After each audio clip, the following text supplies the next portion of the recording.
If you find yourself waking up between 3 a.m. and 5 a.m., it is not your alarm clock. It is your soul knocking. Your body may still be tired, but your awareness is wide awake, asking for your attention. Most people try to go back to sleep, but the wise ones sit still and listen. Pause for a moment. How many of us spend our days rushing, answering messages, fulfilling obligations, yet never pausing to ask, what is it that my inner self is really trying to tell me? This early hour between darkness and dawn is not a problem to fix. It is a doorway. In the ancient monasteries of the East, the monks rise at this very time, not to do more, but to be more, to merge the silence of the body with the clarity of the mind, to listen, to breathe, to remember who they are, before the world demands that they become something else. If you are waking up during these hours, there are no accidents. There is only awareness that hasn't yet been honored. There is something profoundly mysterious about the hours between 3 a.m. and 5 a.m. Long before the first hint of dawn brushes the sky, something stirs, not in the world outside, but within you. Many people wake during these hours, startled, restless, or unable to return to sleep. And while it's easy to dismiss these awakenings as mere interruptions or biological quirks, those who live with deeper awareness begin to notice a pattern, a rhythm, a subtle invitation. What if waking between these hours isn't a disturbance, but a message? Not an inconvenience, but a quiet knock from a wiser part of you, seeking your attention. In ancient traditions across cultures, from East Asian medicine to indigenous spiritual systems, this window of time is considered sacred, not because of superstition, but because of what is naturally happening within the body, the mind, and the soul.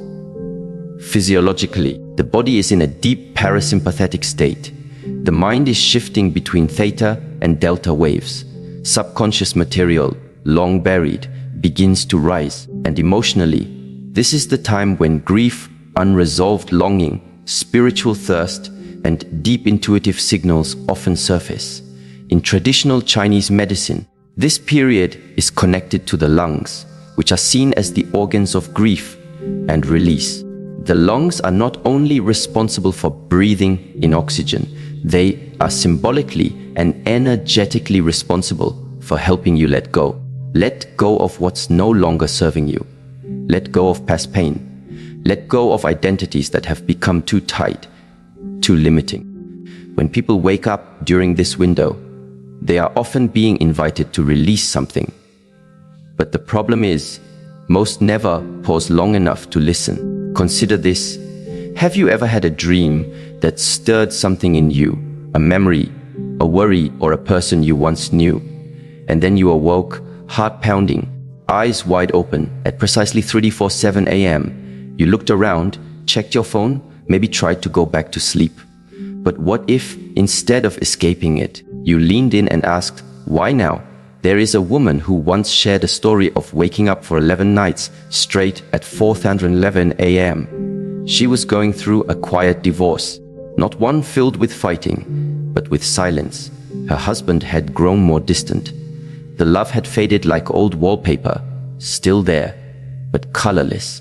Each morning she woke, her chest felt tight, not from anxiety, but from the weight of words she never spoke. The grief of knowing the love was gone, but still pretending it was there.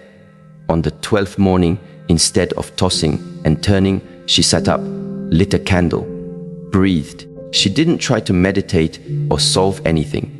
She just sat with the sensation in her lungs, her body trying to tell her something. Within a few minutes, tears began to fall. The first tears she had allowed herself in months. She wept not because she was weak, but because she finally made space for the truth to move through her. She later said that moment at 4:11 a.m. was when her healing truly began. Sometimes, emotional intelligence doesn't arrive through thinking. It arises when we slow down enough to feel, to breathe, to let go. Waking at these hours can often be a sign of unresolved emotional material surfacing, especially grief guilt, shame, or a deep longing for authenticity. For people who live disconnected from their emotional truth during the day, the night becomes a whispering teacher. It's no coincidence that this is also the hour many people experience panic attacks, sudden clarity, or even spiritual awakenings. The body may rest, but the soul is fully awake, and this affects more than just the individual. Emotional residue doesn't stay in isolation. It leaks into how we speak to others, how we show up in relationships, how we react when we feel ignored or misunderstood. If you haven't processed your grief, your sadness, your unresolved truths, they show up, often unintentionally, as distance, defensiveness, or control. This is why these early morning hours matter, because how you relate to yourself in the dark is how you will relate to others in the light. There's an old saying, the morning shows the day, but few realize that the early morning, before the sunrise, is what determines the spirit of your day. If you meet yourself with stillness, with presence, and with honesty during this window, your emotional energy begins to stabilize, and people around you will feel it. Your children, your partner, your friends. The way you listen changes. The way you speak softens, and the way you hold boundaries becomes rooted not in fear, but in love. Waking between 3 a.m. and 5 a.m. is not a problem to solve. It is an inner alarm asking, what am I not addressing during the day? What truth, if I allowed it space, would set me free? What conversation am I afraid to have? Not with another, but with myself. Now, from a psychological perspective, this time frame aligns with patterns of hyperarousal in the nervous system. Stress hormones, especially cortisol, tend to spike in the early morning. If you've been carrying unresolved stress, relational conflict, financial pressure, inner doubt, your nervous system may activate to alert you. But this is not to punish you. It's to give you the opportunity to meet your stress with conscious awareness, to intervene not with fear, but with stillness. And when you begin to approach these hours with reverence, not resistance, your relationship with time changes. It becomes less about how many hours of sleep you got and more about how deeply you connected to your inner self in the time you were awake. One man, a business owner in his 50s, began waking at 3:33 a.m. every morning after losing his mother. He didn't cry when she passed. He told everyone he was fine, said all the right things at the funeral. But weeks later, 3:33 a.m. would find him wide awake. No reason, no dream. Just an ache in the chest and a pressure behind his eyes. He resisted it, took melatonin, played sleep meditations. Nothing helped. Then one morning, he did something different. He went to his late mother's kitchen, opened her recipe box, and cooked her favorite breakfast dish, eggs with dill and onions, just like she used to make. He sat there in the quiet, plate in front of him, and cried for the first time since her passing. The next night, he slept like a child. Sometimes grief doesn't want you to move on. It just wants to be acknowledged, honored, fed with presence, and it will wake you up until you do. This window of 3 a.m. to 5 a.m. is also when intuitive insights emerge. The clutter of the conscious mind is minimal. The subconscious speaks clearly. You may remember people from your past. You may suddenly feel clarity about a decision you've been postponing. Or you may sense that someone you love is thinking of you, even from far away. These are not hallucinations. They are signals. And the more emotionally attuned you become, the more you begin to trust this inner knowing. One woman, after waking at 4:20 a.m. for 3 consecutive weeks, remembered a friend she hadn't spoken to in over 20 years. She had no idea why this memory kept returning. Eventually, she reached out, only to find out her friend was in a hospital recovering from surgery and had been thinking about her every day. Their reconnection became a healing moment for both. When you ignore these awakenings, you silence the deeper intelligence that lives within you. But when you welcome them, even with quiet curiosity, you begin to open doors that lead to healing, reconnection, and transformation. Not only for yourself, but for the people around you.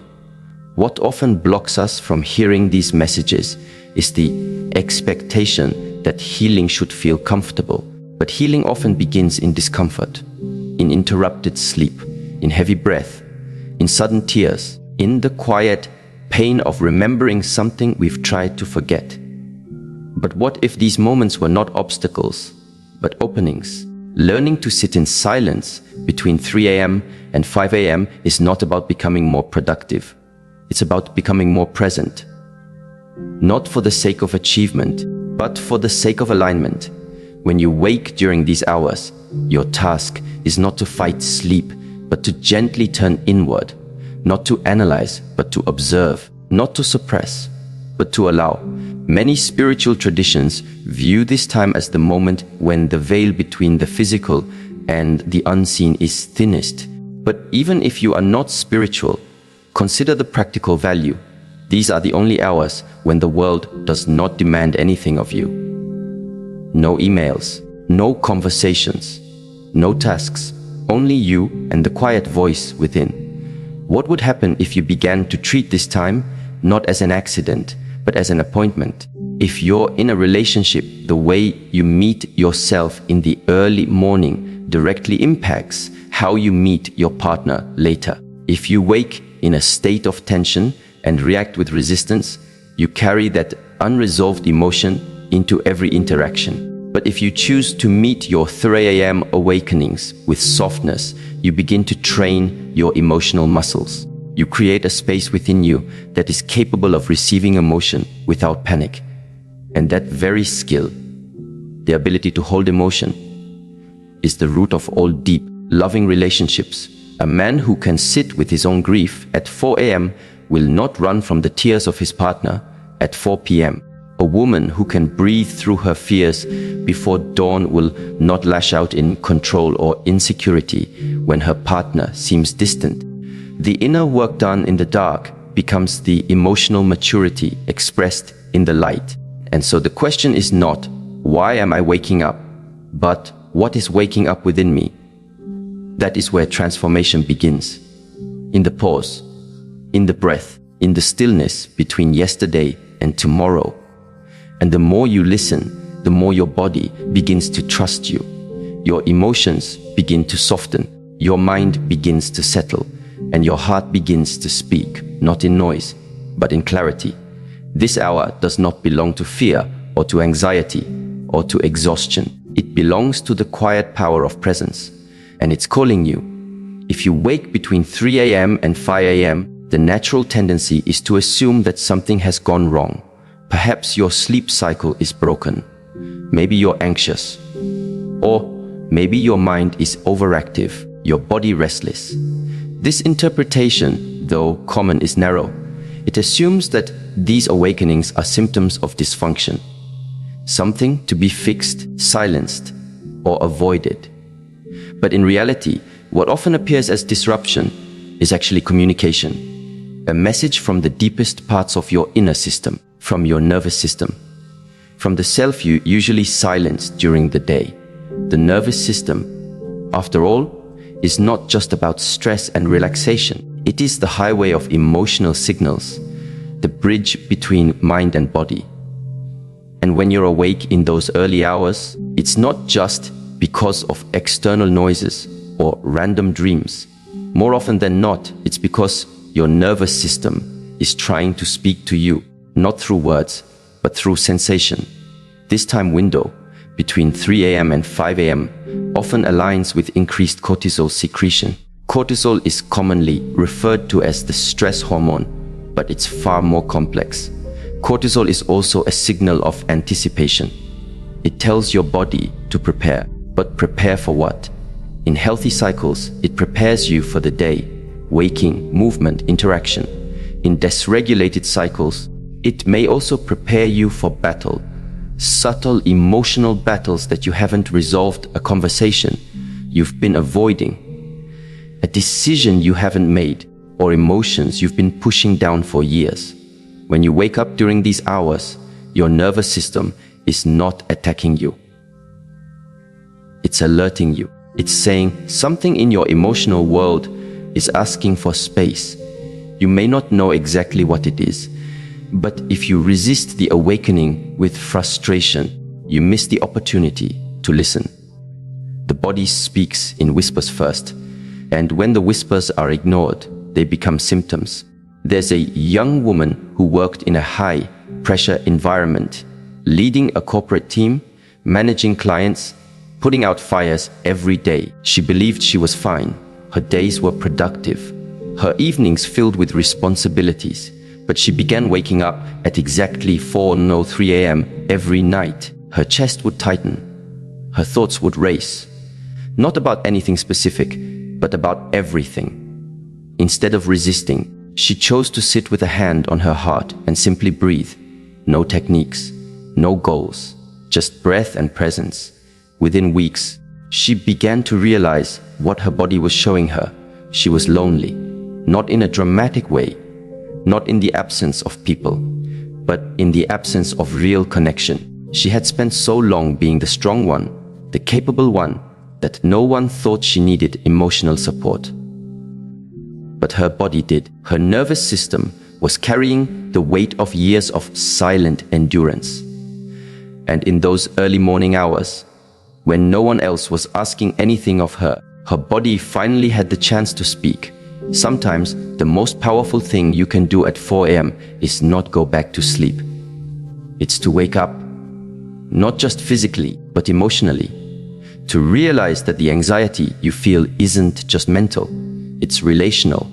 It's the consequence of not being seen, not being held, or not expressing yourself in ways that your nervous system needs to regulate. And this shows up everywhere, in your mood, in your posture, in the tone of your voice when you speak to those closest to you. The nervous system is not separate from your relationships. It is the foundation. If your system is in constant hyperarousal, even small irritations from your partner will feel like threats. You'll misinterpret a sigh as judgment. You'll hear silence as abandonment. You'll take space as rejection. Not because your partner has changed, but because your inner world is on edge. Conversely, when your nervous system feels safe, regulated, heard, grounded, your perception of others softens. You're less reactive, more curious, less defensive, more open. That's why these early hours matter. It's a chance to reset the tone of your internal world. Not through effort, but through attention. And the most potent tool for this is not complicated. It's breath. Breath is the original medicine. It's the only function in the body that is both voluntary and involuntary. You breathe automatically, but you can also control it. That means your breath is the direct bridge between your conscious and unconscious states. When you wake up between 3 a.m. and 5 a.m., you have a unique opportunity to use breath not just to calm yourself, but to re-pattern your entire emotional energy for the day ahead. Try this. Instead of getting frustrated, place one hand on your abdomen and one on your chest. Inhale slowly through the nose for 4 counts. Pause for 1 count. Exhale through the mouth for 6 counts. Repeat, but don't rush. Don't try. Just observe. This simple act begins to shift your body from sympathetic see, fight or flight to parasympathetic see, rest and digest. It tells your body you're safe, you're home, you're listening. And when your body feels heard, it softens. When it softens, your thoughts become clearer. And when your thoughts are clearer, your emotions become more honest. From this state, you can begin to access what the Shaolin tradition calls a silent cultivation. This is the heart of the next principle.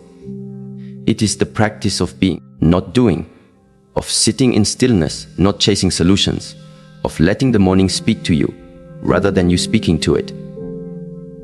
In most of modern life, stillness is treated like a luxury, something you earn after work, something you might get during a weekend retreat, But in truth, stillness is not a luxury. It is a requirement for emotional maturity, especially in relationships. Because without stillness, we only repeat emotional patterns. We react instead of responding. We project instead of pausing. And we confuse our past pain with present moments. The early morning hours are fertile ground for stillness because there is no noise. The world is asleep. The demands are quiet. Your ego is tired, and your true self, the one that is rarely heard, can finally rise. One man, after the death of his brother, found himself waking at 3:50 a.m. every morning. He tried journaling. He tried praying. Nothing brought peace until he began a new practice, simply lighting a single candle and sitting in front of it. No phone, no music, just breath, presence, and the flicker of light. Over time, he began to notice a shift. His anger, which had been sharp and loud, began to dissolve, not because he pushed it away, but because he gave it space. The silence held him. It reminded him that pain does not need to be fixed. It needs to be honored. This is what silent cultivation offers, a container for your emotional energy to transform. When you create space without agenda, your emotions begin to organize themselves. The grief speaks softly.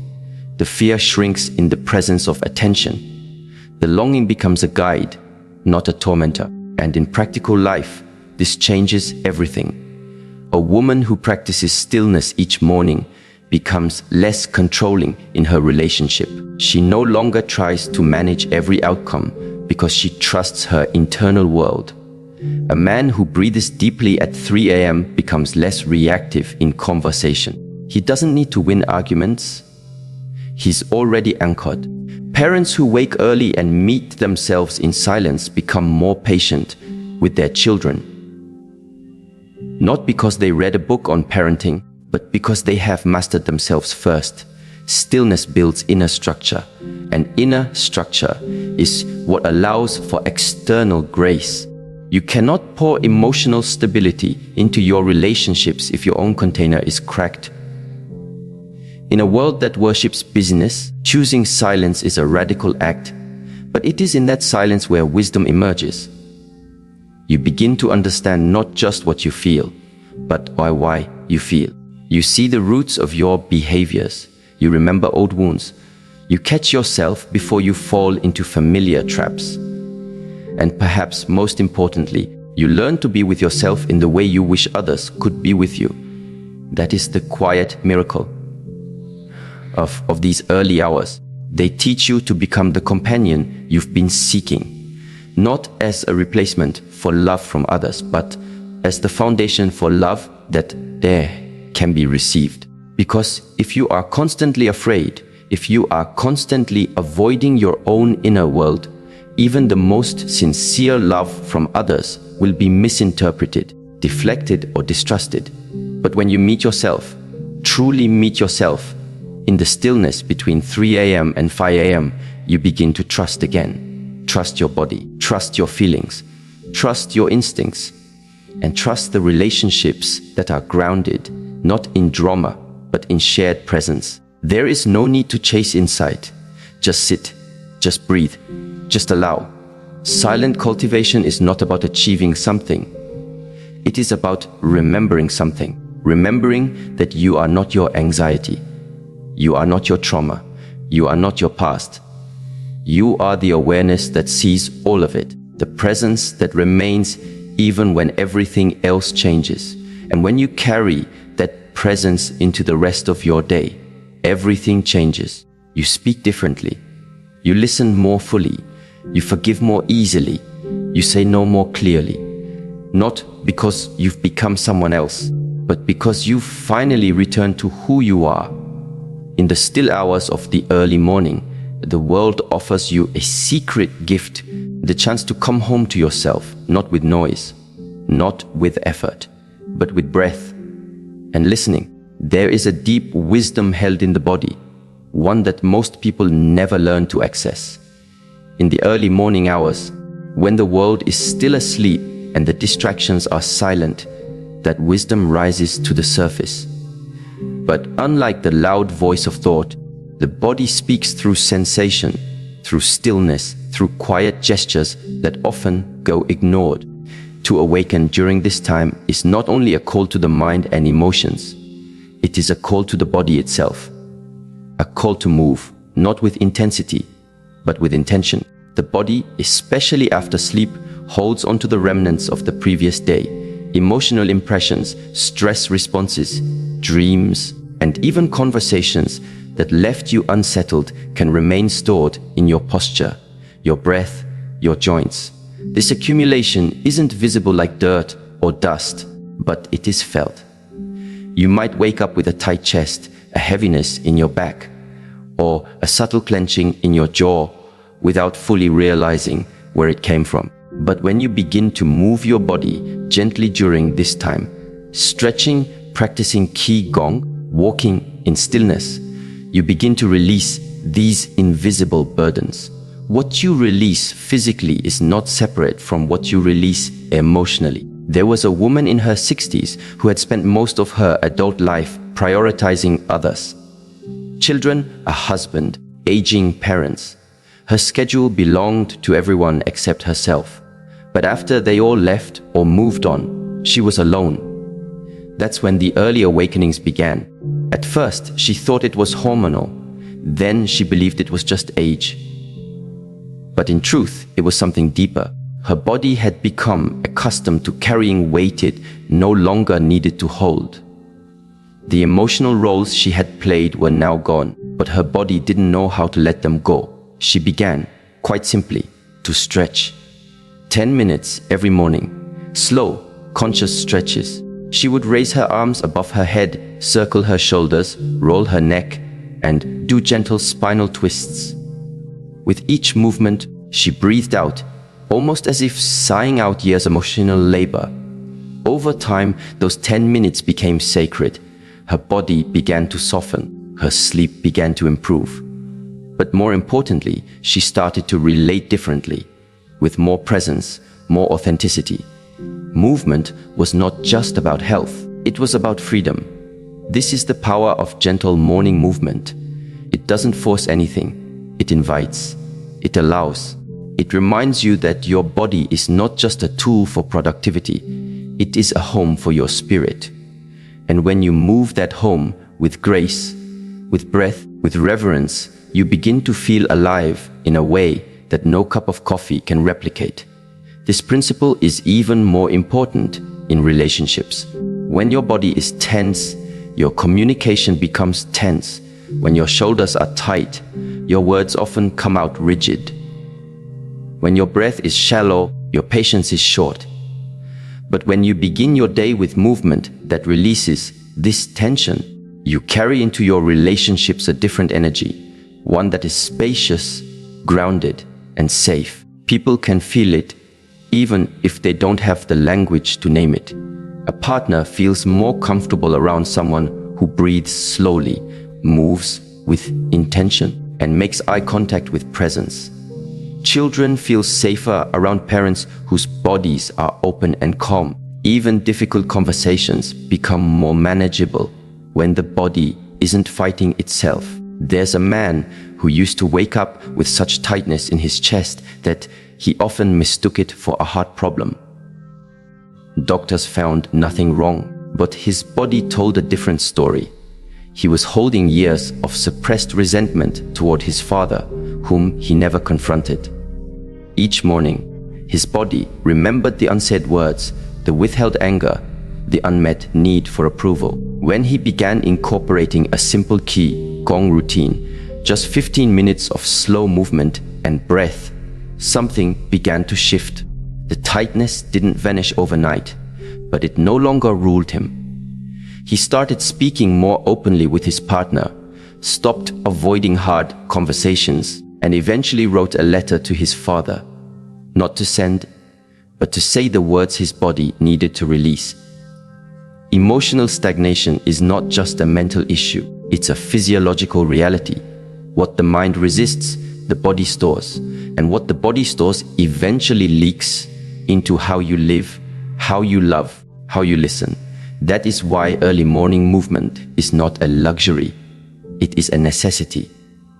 Especially if you want to live with clarity, courage, and compassion. You do not need an hour. You do not need a complex routine. You only need your breath, your body, and your willingness to begin. Roll your shoulders. Twist your spine gently. Breathe into your hips. Walk barefoot if you can. Each movement is a declaration. I am here. I am listening. I am willing to feel. These moments will shape the emotional foundation of your day, because the way you move your body is the way you begin to move your emotions. If you move with grace, your words carry grace. If you move with softness, your boundaries become firm, but not harsh. If you move with awareness, your relationships become more conscious. The energy you begin with is the energy you carry. And the energy you carry is what others feel, even if they never say a word. This brings us to something deeper. Once your body is engaged, once your system is clear, there's a truth that emerges. Your emotional state in the early hours is not just personal, it is relational. It affects how you interact, how you love, how you forgive, and how you protect your energy. Modern neuroscience confirms what spiritual teachers have always known. The emotional tone you set within the first few hours of waking wires your brain's neurochemistry for the rest of the day. The amygdala, responsible for processing fear and threat, becomes more sensitive when your morning begins in stress. The prefrontal cortex, which governs empathy, focus, and decision-making, becomes more accessible when you begin your day in calm awareness. This is not abstract. It is deeply practical. Imagine waking up and immediately reaching for your phone, scrolling through news, social media, messages. Your mind is flooded before your breath is even steady. You enter a state of reactivity, and every interaction that follows is filtered through that lens. Now imagine something different. You wake, you breathe, you stretch, you move with care, you sit with silence. Maybe you write down one clear intention for how you want to show up. Not in what you'll do, but in who you'll be. This simple act rewires your brain. You begin to create a space inside you where reaction no longer rules. From that space, you can choose your words. You can regulate your emotions. You can speak with clarity instead of defense. A mother who begins her day in centered awareness responds to her child's tantrum not with shouting, but with presence. A husband who begins his morning grounded and still walks into conflict with his wife, not with walls, but with openness. A woman navigating heartbreak starts her day not with anxiety, but with inner anchoring, and she finds that her self-worth is not dependent on whether someone stays or leaves. Your morning emotional state is a mirror. It shows you what you have cultivated in your inner world. And the good news is that it can be shaped not by changing circumstances, but by changing rituals. Not by adding more, but by being more intentional with less. One woman in her late 40s, struggling with the collapse of a long-term relationship, began to write a single sentence every morning after waking. Not about what happened, not about blame, just a sentence that described how she wanted to feel. At first, it felt silly, but over time, she noticed something profound. That sentence became a seed. It shifted her posture. It changed the way she walked into conversations. And eventually, it helped her forgive. Not because the other person changed, but because, as she had, your nervous system, your body, your breath, your emotions, they are not separate parts. They are a symphony, and the early morning hours are your chance to conduct them with intention. When you do, the music of your life changes. The way people experience you changes, and the way you experience love, connection, and intimacy deepens. There is nothing complicated about this. It does not require you to wake up at 4 a.m. every day for the rest of your life. It simply invites you to pay attention, to move when the body asks, to listen when the heart whispers, to choose presence over distraction. And when that becomes your practice, not once, but consistently, you begin to carry a different energy into your relationships. Not because you have all the answers, but because you are willing to be with yourself in the places most people avoid. That willingness becomes your strength. Your presence becomes a healing force. This is not about perfection, it's about practice. It's about noticing that how you treat your own emotional world in the first hours of the morning echoes into every interaction, every conversation, every connection throughout your day. And when your morning is rooted in clarity, movement, stillness, and truth, the rest of your day becomes an extension of that inner integrity. People around you may not know what you did at 4:30 a.m. They may not see the breath work, the journaling, the stretching, the tears you let fall. But they will feel the results. They will feel the way you look them in the eye. They will sense your groundedness. They will trust you more. And you will trust yourself more, because you've learned not just how to wake up, but how to stay awake. Not just to the world, but to the truth of who you are. So when you find yourself waking between 3 a.m. and 5 a.m., understand, it is not a mistake. It is a quiet invitation to return to yourself. Your body, your emotions, your energy are trying to guide you, not away from rest, but toward awareness. In those silent hours, you are offered a rare space where the mind is soft, the heart is open, and the soul is ready to speak. If you choose to respond, even gently, even with a single breath or a moment of stillness, you begin to rewrite the story you tell yourself each day. You begin to meet your life not with exhaustion, but with clarity, not with resistance, but with reverence. And in doing so, you carry into your relationships a presence that cannot be faked, a calm that cannot be shaken, and a love that begins with how deeply you choose to honor yourself. Let the early morning awakenings be your practice. Let them be the moment you remember who you are before the world asks you to be anything else. Because how you meet yourself in the dark is how you will lead yourself in the light.